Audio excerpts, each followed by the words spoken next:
children, let us learn. The grain as big as a hen's egg എന്ന ചാപ്റ്ററാണ് നമ്മളിപ്പോൾ പഠിച്ചുകൊണ്ടിരിക്കുന്നത് അല്ലേ? കഴിഞ്ഞ ക്ലാസ്സുകളെല്ലാം എല്ലാവരും ശ്രദ്ധയോടെ കണ്ട് മനസ്സിലാക്കിയല്ലോ. എന്തൊക്കെയാണ് നമ്മൾ പഠിച്ചത്? ആദ്യത്തെ 2 ക്ലാസ്സുകളിലായി കഥ വിശദമായി മനസ്സിലാക്കി അതിലെ ചോദ്യോത്തരങ്ങളെല്ലാം എഴുതി. കഴിഞ്ഞ ക്ലാസ്സിലോ let us revisit the story എന്ന ഭാഗവും 1 മുതൽ 4 വരെയുള്ള ആക്ടിവിറ്റികളുമാണ് നമ്മൾ പഠിച്ചത്. ഇതിലെ ഏതെങ്കിലും ക്ലാസ് നിങ്ങൾ കാണാൻ വിട്ടുപോയിട്ടുണ്ടെങ്കിൽ ലിങ്ക് ഡിസ്ക്രിപ്ഷനിൽ കൊടുത്തിട്ടുണ്ട്. ഇന്നത്തെ ക്ലാസ്സിൽ ബാക്കിയുള്ള ആക്ടിവിറ്റീസ് നോക്കാം. Activity 5. The king decided to honor the great-grandfather. He organized a function to felicitate him. The great-grandfather made a speech about the difference between the lifestyle and methods of farming during his own time and that of the present generation. What would be the likely speech made by the great-grandfather? Write a speech using the hints given in the box below. രാജാവ് മുതുമുത്തച്ഛനായ കർഷകനെ ആദരിക്കാൻ തീരുമാനിക്കുന്നു.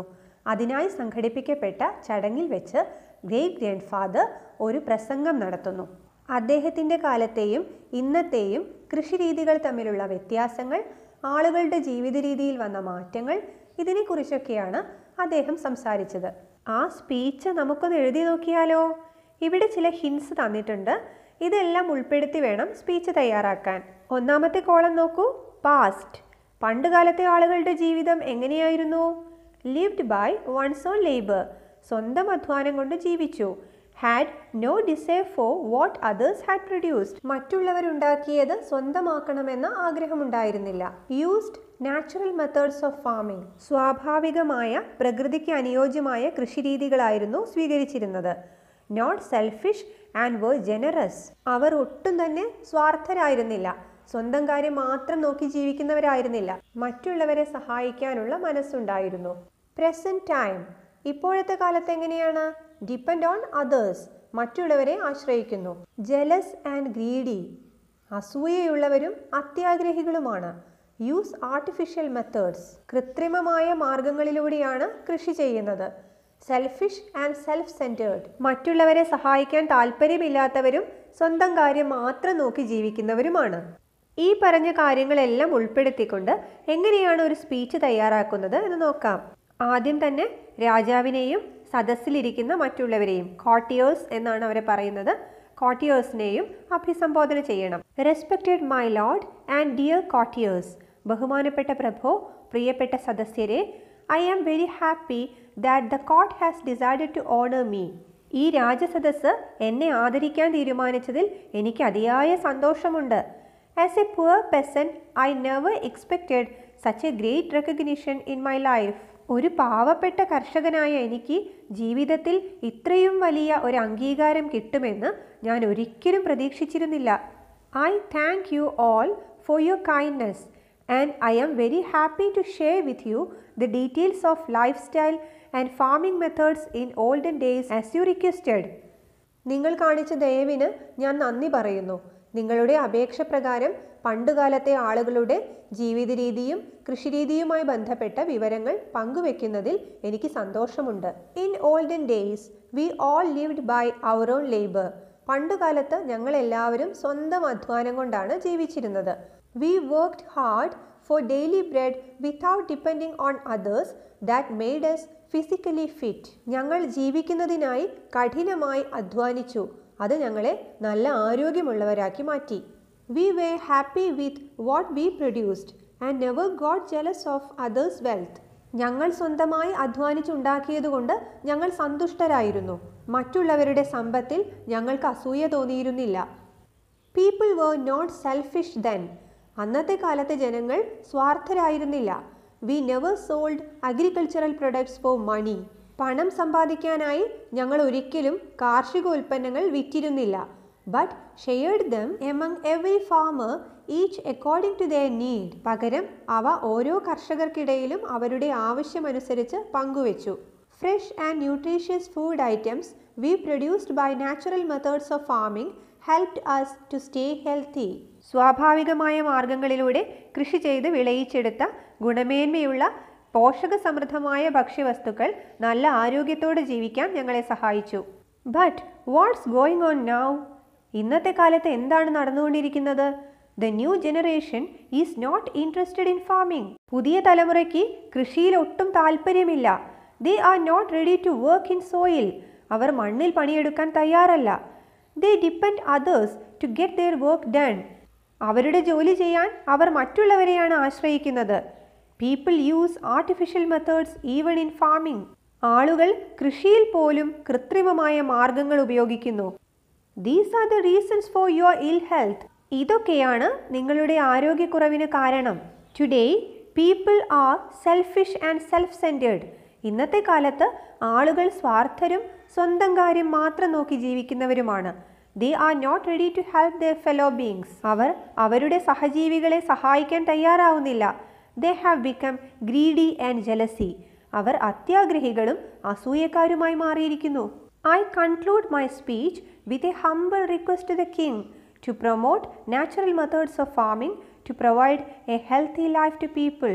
ജനങ്ങൾക്ക് നല്ല ആരോഗ്യത്തോടെയുള്ള ഒരു ജീവിതം ലഭിക്കുന്നതിനായി സ്വാഭാവിക രീതിയിലുള്ള കൃഷി പ്രോത്സാഹിപ്പിക്കണമെന്ന് രാജാവിനോട് അപേക്ഷിച്ചുകൊണ്ട് ഞാൻ എൻ്റെ പ്രസംഗം നിർത്തുന്നു.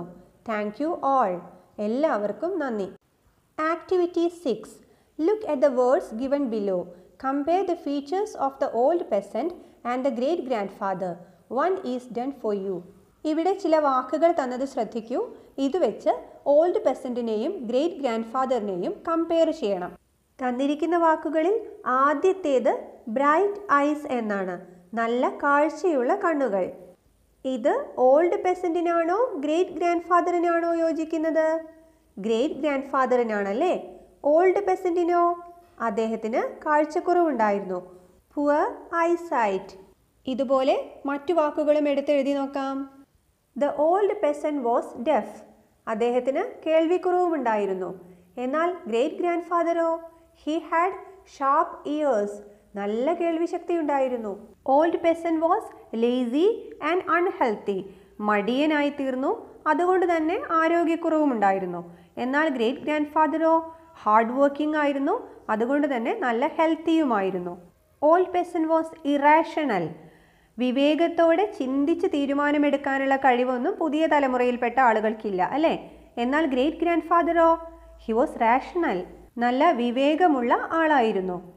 Old peasant was selfish and greedy. സ്വാർത്ഥതയും അത്യാഗ്രഹവുമുണ്ട്. എന്നാൽ ഗ്രേറ്റ് ഗ്രാൻഡ് ഫാദറോ? He was unselfish and generous. സ്വന്തം കാര്യം മാത്രം നോക്കി ജീവിക്കാതെ മറ്റുള്ളവരെ സഹായിക്കാനുള്ള മനസ്സുണ്ടായിരുന്നു. Old peasant was toothless but great grand father had strong teeth. Old പെസൻറ്റിൻ്റെ സംസാരം എങ്ങനെയായിരുന്നു? വ്യക്തതയുള്ളതായിരുന്നില്ല, indistinct speech.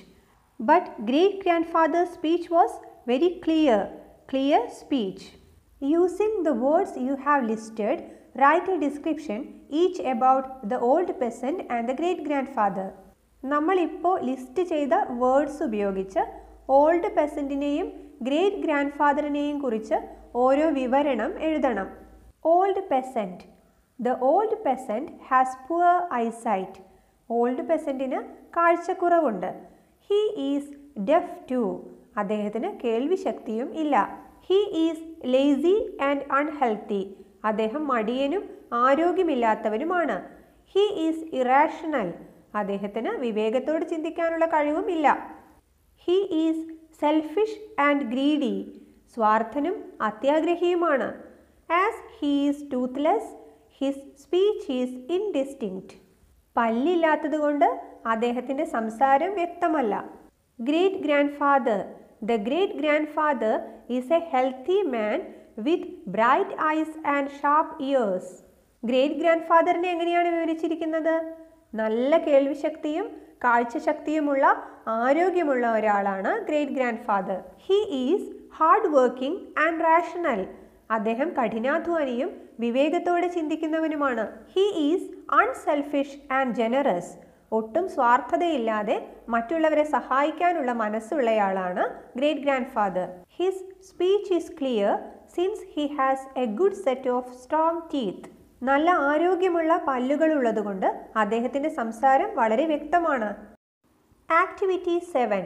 Read the words given in the bubble. Find out words that are related to the encircled words. Write them in the blanks given. ഇവിടെ ഈ ബബിളിൻ്റെ ഉള്ളിലായിട്ട് കുറച്ച് words കണ്ടല്ലോ. Perfume, scent. എന്താണ് ഈ വാക്കുകളുടെ മീനിങ്? സുഗന്ധം അല്ലേ, നല്ല മണമുള്ള. സൈറ്റ്, കാഴ്ച. സ്വീറ്റ്, മധുരമുള്ള. സോർ, പുളിപ്പ്. വിസ്പർ, രഹസ്യം പറയുക. നോയ്സ്, ശബ്ദം. ലുക്ക്, നോട്ടം അല്ലേ. ഇതെല്ലാം നിങ്ങൾക്ക് അറിയാവുന്നതാണ്. താഴെ സർക്കിളിൻ്റെ ഉള്ളിലായിട്ട് 4 വാക്കുകൾ കൊടുത്തിട്ടുണ്ട്. അവയുമായി ബന്ധപ്പെട്ട വാക്കുകൾ ബബിളിനുള്ളിൽ നിന്നും തിരഞ്ഞെടുത്ത് എഴുതണം. സീ, കാണുക. ഇതുമായി ബന്ധപ്പെട്ട വാക്കുകൾ ഏതെല്ലാമാണ്? Look, sight. Hear, noise, whisper. Smell, scent, perfume. Taste, sour, sweet. Activity 8. Read the sentences given below. Rewrite them using hardly. One is done for you. പാഠഭാഗം ചർച്ച ചെയ്ത സമയത്ത് ഹാർഡ്ലി എന്ന വേർഡിൻ്റെ ഉപയോഗത്തെക്കുറിച്ച് വിശദീകരിച്ചിരുന്നു. നിങ്ങൾ ഓർക്കുന്നുണ്ടല്ലോ? എവിടെയാണ് നമ്മൾ ഹാർഡ്ലി എന്ന വേർഡ് കണ്ടത്? ആ സെൻറ്റൻസ് പറയാമോ? Very good. The king showed him the grain, but the man could hardly see it. Old പെസൻറ്റിന് രാജാവ് ആ ഗ്രെയിൻ കാണിച്ചു കൊടുത്തെങ്കിലും അദ്ദേഹത്തിന് അത് കാണാൻ കഴിഞ്ഞില്ല. The king showed him the grain, but he could not see it. ഇവിടെ തന്നിരിക്കുന്ന ഉദാഹരണത്തിൽ not എന്നതിന് പകരമാണ് hardly എന്ന വേർഡ് ഉപയോഗിച്ചത് അല്ലേ? ഇവിടെ തന്നിരിക്കുന്ന മറ്റ് സെന്റൻസുകൾ കൂടി നമുക്ക് ഇതുപോലെ റീറൈറ്റ് ചെയ്ത് നോക്കാം. The old man was so deaf that he could not hear what the king said. The old man was so deaf that he could hardly hear what the king said. ഇതും text ബുക്കിലുള്ള sentence തന്നെയാണ് അല്ലേ? ആ old man def ആയിരുന്നത് കൊണ്ട് അദ്ദേഹത്തിന് രാജാവ് പറഞ്ഞതൊന്നും കേൾക്കാൻ കഴിഞ്ഞില്ല. The wise man thought for a long time but couldn't make head or tail out of it.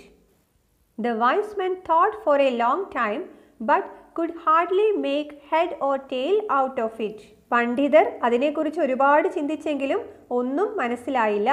The learned men pondered again and searched in their books but could not find anything about it. The learned men pondered again and searched in their books but could hardly find anything about it. പണ്ഡിതർ ഒരുപാട് ചിന്തിക്കുകയും അവരുടെ പുസ്തകങ്ങളിൽ തിരയുകയും ചെയ്തെങ്കിലും അതിനെക്കുറിച്ച് ഒന്നും കണ്ടെത്താൻ അവർക്ക് കഴിഞ്ഞില്ല. We knew nothing of money in our old days. We hardly knew anything of money in our old days. ഞങ്ങളുടെ പഴയ കാലത്ത് ഞങ്ങൾക്ക് പണത്തെക്കുറിച്ച് യാതൊന്നും അറിയില്ലായിരുന്നു. Activity 9. Read the following sentence from the story. കഥയിൽ നിന്നുമുള്ള ഒരു സെൻറ്റൻസ് ആണ് ഇവിടെ തന്നിരിക്കുന്നത്. നോക്കൂ. The grain was as large as a hen's egg. ധാന്യം കോഴിമുട്ടയുടെ അത്രയും വലിപ്പമുള്ളതായിരുന്നു. We can split this sentence into 2. ഈ സെൻറ്റൻസിനെ നമുക്ക് രണ്ടായി എഴുതിയാലോ? The grain was large. A hen's egg was large. ധാന്യം വലുതായിരുന്നു, കോഴിമുട്ട വലുതായിരുന്നു. ഇവിടെ ധാന്യവും കോഴിമുട്ടയും ഒരേ വലിപ്പത്തിലുള്ളതാണ്. ഏതെങ്കിലും തരത്തിൽ രണ്ട് വസ്തുക്കൾ തുല്യമാണ് എന്ന് പറയാൻ അവയെ കമ്പയർ ചെയ്യുന്നതിന് വേണ്ടിയിട്ടാണ് ആസ് എന്ന സ്ട്രക്ചർ ഉപയോഗിക്കുന്നത്. ഇവിടെ വലിപ്പമാണ് ഒരുപോലെയുള്ളത്. ആ കാര്യത്തിലാണ് അവയെ കമ്പയർ ചെയ്യുന്നത്. The structure as is used to compare things that are equal in some way. നിങ്ങൾക്ക് കൂടുതൽ മനസ്സിലാവാനായി ചില സെൻറ്റൻസുകൾ കൂടി നമുക്ക് നോക്കാം. Her hands were as cold as ice. അവളുടെ കൈകൾ ഐസ് പോലെ തണുത്തതായിരുന്നു. He is as cunning as a fox. അവൻ കുറുക്കനെ പോലെ സൂത്രശാലിയായിരുന്നു. She is as tall as her brother. അവൾ അവളുടെ സഹോദരനെ പോലെ ഉയരമുള്ളവളാണ്.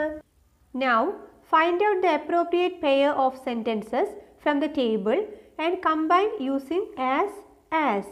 One is done for you. ഇനി ഇവിടെ തന്നിരിക്കുന്ന സെൻറ്റൻസുകളെ as ഉപയോഗിച്ച് കമ്പൈൻ ചെയ്യണം. ഒരു ഉദാഹരണം തന്നിരിക്കുന്നത് നോക്കൂ. Kishore is tall. കിഷോർ ഉയരമുള്ളയാളാണ്. Anand is tall too. ആനന്ദും ഉയരമുള്ളയാളാണ്. Kishore is as tall as Anand. Kishore ആനന്ദിനെ പോലെ ഉയരമുള്ളയാളാണ്. Nitin is young. Atul is also young. ഈ സെന്റൻസുകളെ എങ്ങനെ കമ്പൈൻ ചെയ്യാം? Nitin is as young as Atul. Tintu Luka runs fast. A deer also runs fast. Tintu Luka runs as fast as a deer. Tintu Luka ഒരു മാനിനെ പോലെ വേഗത്തിൽ ഓടാറുണ്ട്. A jasmine is beautiful. A lotus is also beautiful. A jasmine is as beautiful as a lotus. A grain is small.